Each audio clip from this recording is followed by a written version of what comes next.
Thousands of government-sponsored experiments did take place at hospitals, universities, and military bases around our nation. The goal was to understand the effects of radiation exposure on the human body.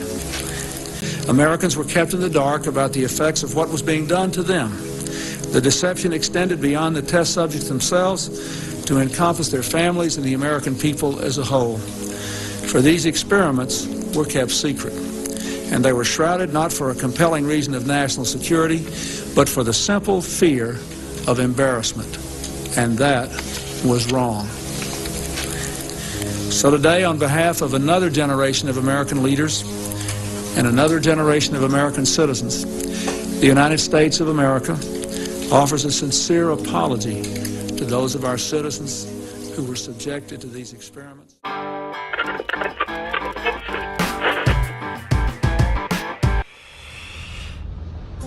Started the year with a new baby. Unlike Casey Neistat, 2017 is by far the worst year of my entire life.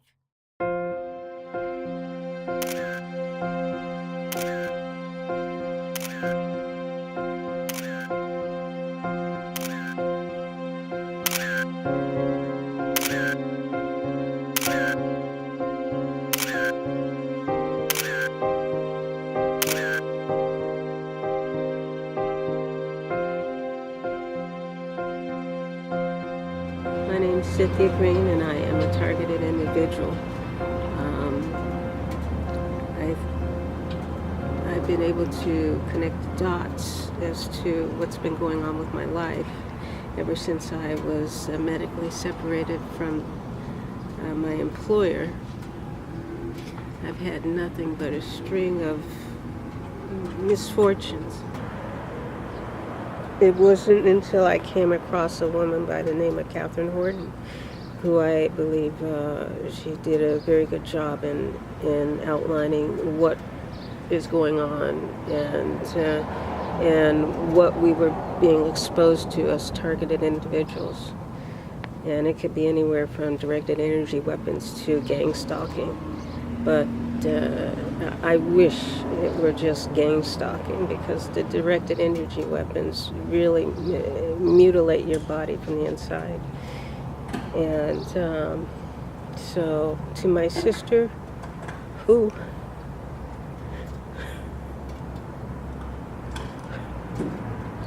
I don't know if I'm going to see again, I love you. I want the world to know that our government is utilizing our taxpaying dollars to not only spy on us, but to also use us as guinea pigs, experiment on us using these weapons. I live in Washington, D.C. I'm being physically stung or stabbed or pounded, and it hurts. I am tormented and physically abused every day. I wouldn't mind if he's just going to watch me or something, but the tracking on and the harassment, it's a little much, you know. I'm a disabled veteran, and, you know, I thought I live in America, not a society that will attack its own citizens. See, I am a victim of covert harassment and electronic harassment and gang stalking. I'm what's called a targeted individual.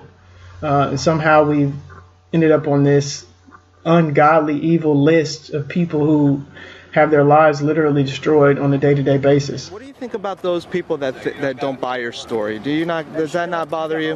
Not in the least. Truth never goes away, and it's like a seed planted. It is going to blossom and come to fruition, because it's everywhere around us. It's in so many aspects of society, and once people's eyes are open to truth, even if they don't want to see it, they're going to start seeing it around them. So no, that doesn't worry me in the least.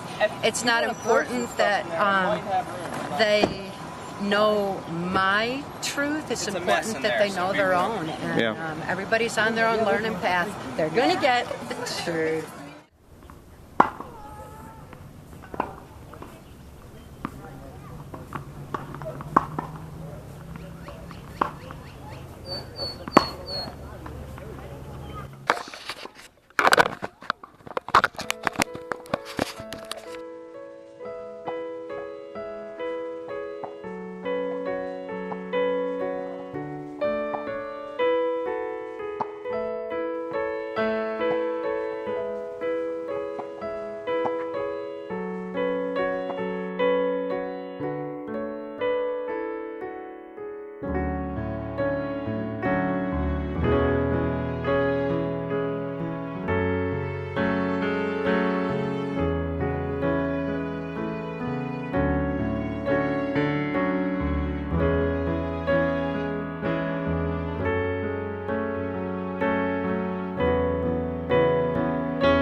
I'm covertly harassed, electronically harassed, and gangstalked.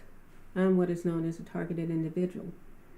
I'm attacked with directed energy weapons 24 hours a day, 7 days a week, inside my home, inside my car, and while I'm out in public. No one could see these attacks occur, and as a result, I suffer silently amidst those I pass on the streets, in the grocery store, and elsewhere. A variety of symptoms from an energy weapons attack can manifest into what appear to be everyday health issues, such as acid reflux and severe burns, to the more extreme heart attacks and strokes. Below I have assembled important reading for everyone to familiarize themselves with, because our country has come so far technologically that most of us have been left behind. For example, most of us aren't aware of the existence of nanotechnologies and its many applications, or most haven't heard about the successfully conducted experiments that is the brain-to-brain interface.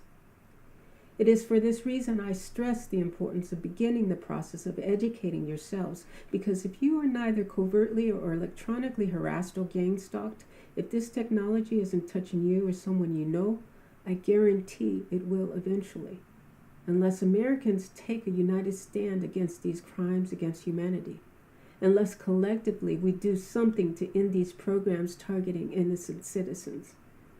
The old adage, what you don't know won't hurt you, has been revised to what you don't know can kill you. To reiterate, learn, share what you've learned, and take action. For united we stand, divided we fall. Slow down just a Thank little bit, you. okay? This is important for them. My name is Ken Rhodes from Michigan. I'm here to tell you that the use of electronic weapons and mind control is helping the United States against the American people. You may think this will never affect you, but there will come a day when this will affect all of you, your children, their children, and every generation from this day forward. I'm here to speak for every person affected by these horrific crimes against humanity. I can't go. Thank you. Thank you for doing that. And you are, I'm sorry? My name is Lisa Becker. Thank you, Lisa. I had the privilege to address you at the last commission meeting. I'm here to speak for every person affected by these horrific crimes against humanity by a tyrannical group of people committed to eugenics and population control. If you're not part of this inside group of tyrants, you are like all of us here today. Ask yourselves, have you forgotten what it is to be an American and to be brought into tyranny? You will soon learn what it is to be a slave. Allowing this to continue is allowing our rights and freedoms to be taken away from all of us, one right at a time. It's interesting how much technology exists that would find the criminals and the perpetrators of this heinous crimes of electronic harassment and terroristic tactics being used against innocent U.S. citizens on a daily basis. These technologies should be used for the betterment of our society, but you know what the most powerful weapon is in our arsenal that would put an end to these horrific crimes once and for all. It is someone giving a damn and correcting the things that are taking place. We have all gone to people who took an oath to protect and serve, who have been in commissions to investigate the unethical treatment of citizens in human experimentations. We have been denied protection and service and have been ignored by commission after commission. Enough is enough. This is America. We're supposed to be better than this. We all know what Hitler did to the Jewish people. When this all comes out, what the American government has done to their own people, it will make Hitler look like a saint. In reviewing the common rule, it's very obvious that there's a lot of loopholes to informed consent. All of the horrific experiments you've mentioned, Willowbrook, MK-Ultra, radiation experiments, mostly were done without informed consent. They were funded by the DoD and intelligence agencies, where I'm not even so sure you would know if there's an IRB, much less if an IRB is looking at informed consent. As a physician, relative to some of what you're hearing today, in the community, we are seeing an alarming rate of complaints of use of electromagnetic weapons. Microwave auditory effects, silent sound spectrum, EEG cloning, which has taken the lab out of the laboratory and into the home. Most of these, from the research that we reviewed, can be done remotely. It seems to be more weapons research than medical research. I personally corresponded with upwards of 1,500 victims, all complaining of identical complaints from every state in the nation. Of being exposed to electromagnetic radiation. non-ionizing radiation for the use of cognitive control or behavior control. I've submitted a paper to you, and there's another paper submitted to each member from another physician in Kansas City, alluding to the same thing. My name is Robert Lovadier. I'm an eyewitness and victim that people are tampering with and retaliating against, and this is my public comment concerning noncompliances of bioethics and other codes of ethics. These noncompliances are a grave, pre-planned, premeditated breach of international conventions and are intentional and heinous atrocities of war crimes against humanity, domestic terrorism, domestic espionage, and genocide. We, the victims, are a group of U.S. nationals that are getting directly affected to the extent of attempted murder. That is genocide. The means and methods that are being abused are electronics and directed energy that unlawfully harness human subjects for unlawful experiments, research, and other exercise, the unlawful practicing and patterning of organized war crimes. The means are electromagnetic, radio frequency, psychotronic fields, voice-to-skull techniques, and other energy weapons that harness unwilling humans against our will and criminally conspires against our rights. They're used with remote viewers as one of the means of unlawful surveillance with criminal intent to terrorize, injure, harass, intimidate, and murder. That's called stalking, with the same intent. Also, unlawful human service trafficking that steals an individual's bioenergy signature through signal splashing unwilling human subjects, then using synthetic telepathy. That's a theft of human intangible property and other directed energies causing physical and mental pain, suffering, and trauma. These perpetrators torture victims in their physical control. This is cruel, unusual treatment and a terroristic hate crime that damages the subject's health, finances, dignity, employability, reputation, and human property while disrupting our mental faculties. Where is the equal protection law that is constitutionally ours? Is it not unethical to keep that from us? Our country's government helped develop these technologies, and they are forbidden to use on U.S. nationals. That is law. To not execute laws concerning these crimes is seditious conspiracy and treason. These unlawful acts are in direct violation of UN General Assembly resolutions, international humanitarian laws, and a slew of U.S. laws, and is completely unethical and irresponsible. We rightfully seek disclosure through prosecution. Thank you for having me. Good day. My name is Sandra Fields. I'm an architect, recipient of Who's Who of Women in America Achievement Award, and have run a successful business for over 28 years. My life and livelihood have been compromised for the last 11 years by being attacked by electromagnetic radiation torture and by organized stalking. I cannot live in my rent-stabilized apartment in New York City as a result of this torture. I'm currently staying in motels and friends' houses in the last year. Thousands of Americans are currently suffering from chemical, electromagnetic, psychological, and physical torture with no government relief or laws. Our servicemen, prisoners, and thousands of unknowing, innocent civilians are currently being lamed, tormented, and tortured as a result of military research, medical research, pharmaceutical research, physiological and psychological studies that have virtually destroyed participants' sanity, physical well-being, reputation, and privacy. Government projects like MKUltra and COINTELPRO are rumored to be active today, with updated forms of surveillance and torture and technologies. In 2010, Morrison and Furster won the right to proceed with a case against the CIA, Department of Defense, and the U.S. Army for veterans' development of multiple diseases and ailments tied to a secret testing program in which the United States military personnel were deliberately exposed to chemical and biological weapons and other toxins without informed consent. Sleep deprivation, poisoning, and high-frequency doses of continuous microwave pulses are inclined to increase one's chances for mental disorders, autism, arthritis, multiple sclerosis, cancer, and Alzheimer's disease. The body's immune system is broken down. Their nervous system and the brain and spinal cord are attacked and maimed. There are no laws to prevent electromagnetic attacks, except in Maine. The federal government does not acknowledge these crimes. There is no literature, educational resources, or assistance for victims. Hi, my name's Kevin Canada, And I can't say it's a joy to be here because I would much rather be someplace else besides here. I would much rather be not a targeted individual, which I have been for the past 8 years. I believe my nightmare started at a VA hospital. 1998, I got very involved in some political stuff, and I won't go into the details, but I became what's called a targeted individual, and my life has changed unbelievably. Gang stalking, electromagnetic weapons, directed energy weapons. Some people even came in my house and jerry-rigged electricity, and I'm being electrocuted on everything. My appliances, I've been told that they can turn your appliances into weapons against you. So it's become a nightmare. I think I've been implanted at a VA hospital. I don't know. I'm trying to figure it out. I know I'm being watched everywhere I go, surveilled, tracked like an animal. We need help. We need to know. We need to be able to go someplace to find out if we have been implanted. What kind of technology are they using against us? We have done nothing but try to get involved. For me, to get involved to make this a better country, and for that, we've stepped on some toes, and now we are targeted individuals. And I'm sure most of the people here are innocent and are being targeted for reasons they really don't know. So we need your help. And I think the suggestion of having a TI on this commission, I think, is a great suggestion. We need somebody who knows what's happening to us, helping us.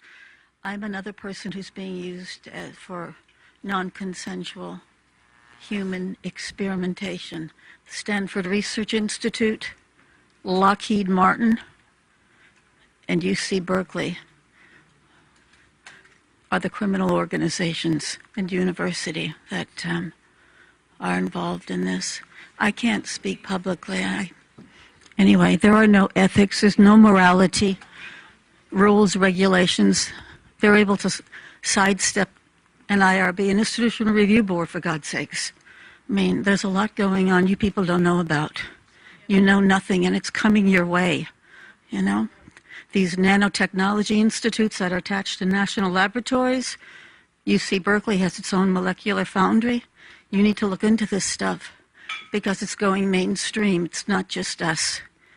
You're going to be affected, your loved ones, your children, your grandchildren. You need to take a look. Thank you. I'm a physician, and cervical cancer prevention in developing countries is my life's work. I previously outlined my concerns in written form to Valerie Bonham and to Adam Michaels.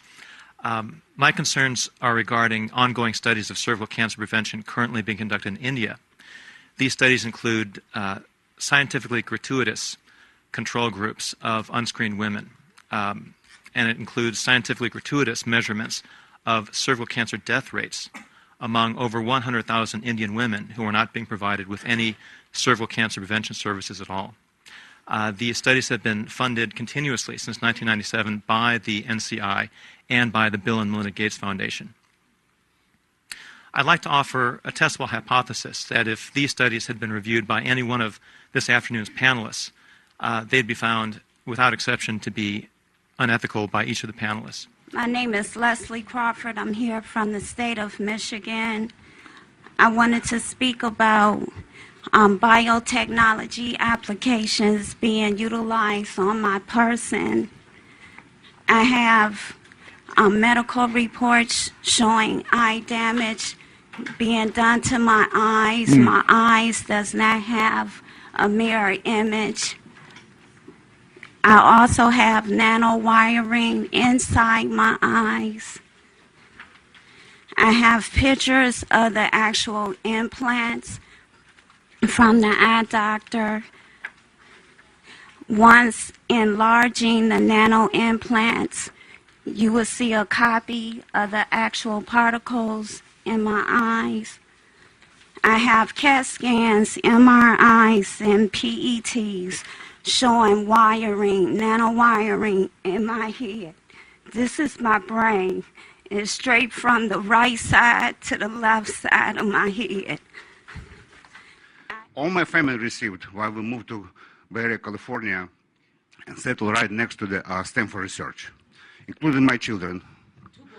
Two boys been implanted in optic nerves, and blah, blah, blah. Anyway, Mrs. Barbara Boxer requested headquarters FBI to provide information in this regard, and FBI told us what we are under experiment. Then in the Department of Justice, Mr. Holder told us what we have to learn how to live with that, with torture. with robbery, and this is on tape. And Mrs. Gottman has this tape, and we beg you so many times, please call Obama, stop torture. Obama can stop torture. Did you call?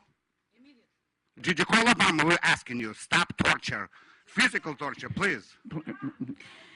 Everything I've heard from this commission and this panel about ethics, they were mostly talk about pharmaceuticals research, but I haven't heard anyone talking about a psychotronic weapon research, or bioelectromagnetic weapon research. Who in this panel are familiar with a psychotronic weapon? Raise your hand, please. Who of you know about psychotronic weapons? Any one of you? Psychotronic bioelectromagnetic weapons. Are you familiar with that? Not at all. No? Okay. In this audience, is anybody familiar with a psychotronic weapon? Okay. Okay, the audience is familiar with that, and I think that in order for a panel or a commission to be able to help this problem and this issue, we'll have to have more knowledge on what psychotronic weapons are. I am physically leashed from my neck to the electromagnetic power of one of the weapons that is being used against me. I get tortured day and night. At night is with nightmares and all kinds of dreams that I don't want in my head. And throughout the day is my body. They prod with my neurological system, so they do anything to my body. Sometimes it's painful, sometimes it makes me sick. It makes me want to throw up. Sometimes I feel I'm going to have a heart attack. They do all kinds of things like jitter, pulsating with the electromagnetic frequencies. They use a program called virtual reality that makes them feel that they are right in there in front of you. And as you know, electricity travels as fast as the light. And you know how fast that travels, right? How fast does it travel? Anybody? 186,000 miles a Very second. good. Yes. 86, I tell you what, though, 86. we do need to hear So I would appreciate if you get more aware and read. There is in the internet. There's all kinds of information now on psychotronic weapons, so that you will probably be able to help us after you have a better knowledge of what these weapons are and what these weapons do. Thank you very much. Thank you for your patience. In 2000, I was approached by an ex-Navy sub diver, and he brought to my attention the use of an auditory weapon that he stole from the United States Navy. Yeah, he told me about this weapon that he stole from the Navy, and he told me how the weapon would affect the central nervous system of a human, and he wanted me to go out and assist him in certain things. And in 2006, my life changed. I woke up one night and I got a strong electrical shock in the center of my chest. From that, I started to have problems with my heart. I started having Jiminies, irregular rhythms. Went in and to the hospital. The doctors determined that I was getting electrical shock through my chest. Then I went in and had an operation done, ablation. And all this just keeps going on. From then, it went to my lungs. Then from there, it went to my kidneys. From there, it went to my bladder. From there, it went to my colon. And it keeps going on and on and on. Medically, I've been looked at and reviewed over and over and over again. My brother, he's a doctor. My sister, she's a nurse. My nephew's a nurse. And I've got people that have talked to me about medical situations and medical views. And I know exactly what's occurring is wrong, and I feel like I'm a test subject. And I've responded to the government, and the government responded back to me, but I have not seen no action. I've given y'all a report, and y'all can look at the letters that I've sent in. I am an 8-year victim survivor of assaults by directed energy weapons. The torture I've experienced consists of body overheating, body extremely cold, seizures, heart pain, earaches, itching behind eyes, burning behind eyes, swelling, headaches, involuntary movement of my limbs, exhaustion, speeding and heart racing, hair coming out by the handfuls as if I've had chemotherapy, mind paralysis, being hypnotized or placed in a trance-type state, being tracked by a drone or satellite, controlled dreams, sleep deprivation, V2K, which is voice to skull, projected sound, extreme muscle spasms, and extreme muscle cramps, being made to fall down, blue circles around the pupils. I'm a lawyer and retired assistant professor of ethics and law at Michigan State University. I want to address two things very quickly. One is the theme of vulnerability and its recognition. We have gone from an era of very reflective and I think very decent recognition of the moral obligations of researchers to an era of discussion of regulatory burden. I think that's unseemly. The second point is that there is law out there. The bioethics community has been oblivious to it, but there is international law. There is the International Covenant on Civil and Political Rights, the United States ratified in 1992, and it makes informed consent an absolute requirement, no exceptions, not even in emergencies, subject to those normal legal fictions of consenting for the incapacitated patient to medical care and so forth. Additionally, the Geneva Conventions and additional protocols to the Geneva Conventions make research very, very difficult or prohibited altogether for those individuals who are caught up in war and armed conflicts. Michigan State University faculty responded to the OHARP request for comment in 2005 on equivalent protections. I will be pleased to provide that comment and those citations and some additional materials to the Commission. Thank you.